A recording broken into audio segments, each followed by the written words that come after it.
Hi, everyone. Hello. Hello. Raise your hand if you like to party. Oh, that's a lot of hands.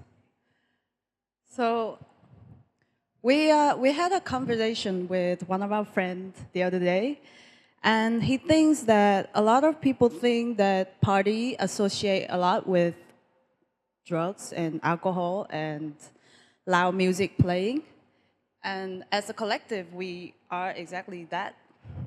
But we think party is a culture that influenced a lot of young people, and it has many deeper layers than that.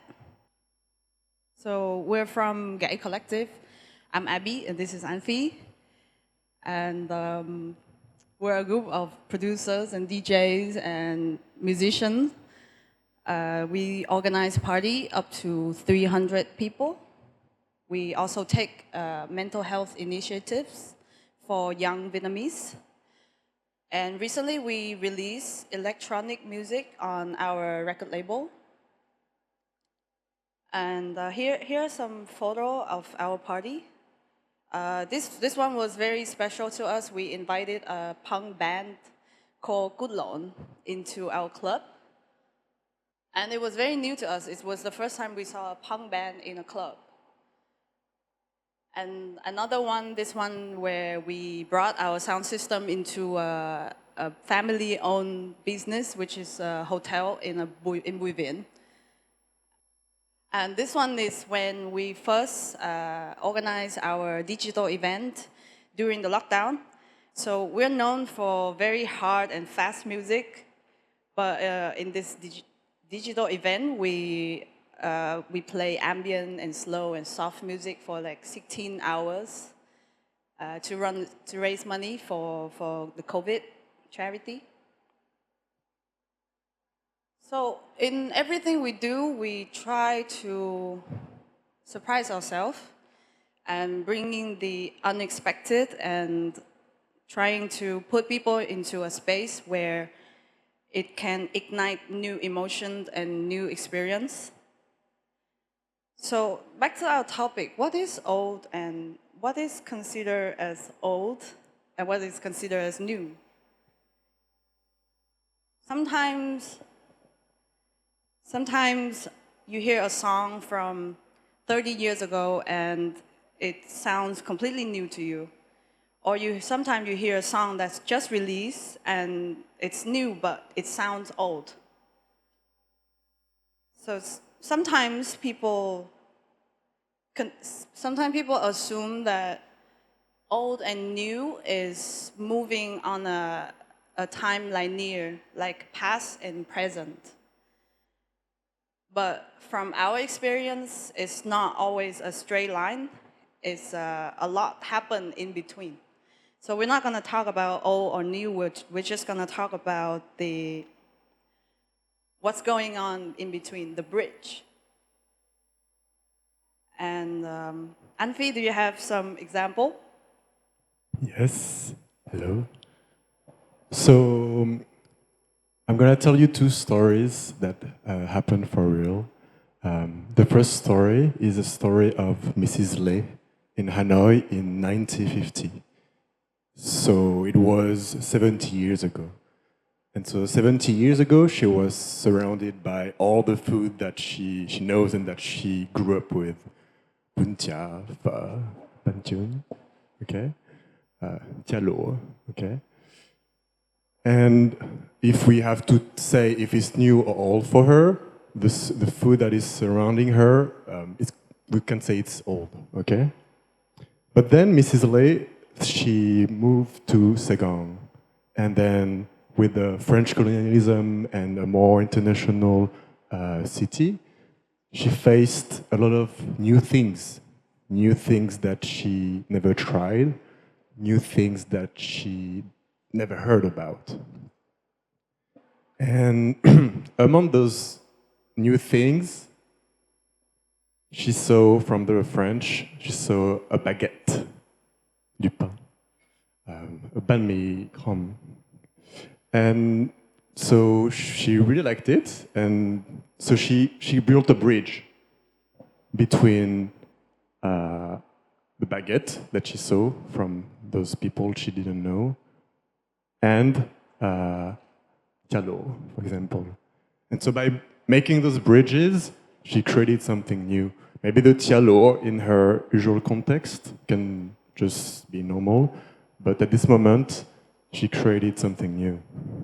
She created banh mi, and you have to imagine at those times, like, maybe she was seen as someone very different. Like, why would you put some Diallo in the bread of those foreigners? But eventually, some people eat it, they liked it, and even some begin to even sell other type of banh mi. And then nowadays, it's part of our culture, it's part of our history, right? So this person who created this, she's an artist. She created something new that lasts long in history, right? So I want to take you to another example. So this was 2 years ago.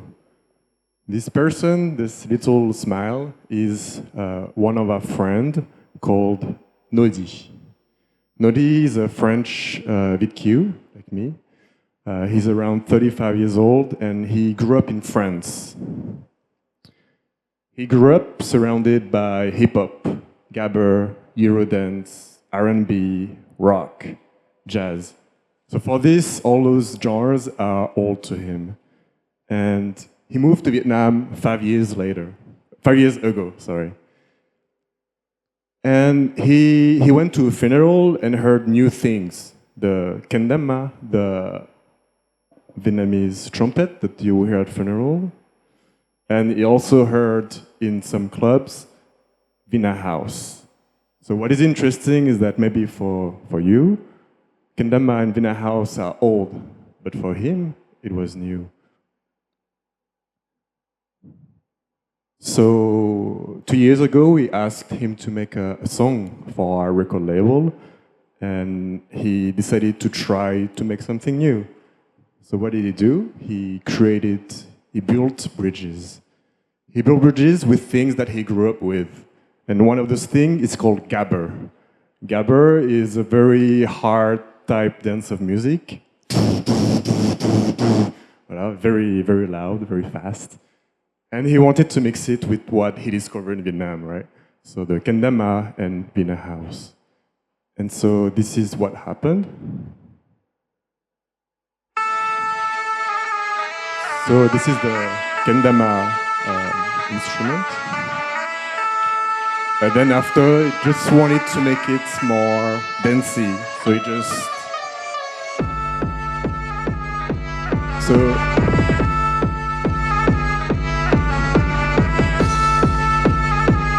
he he told us that this song he would like to be played at his own funeral.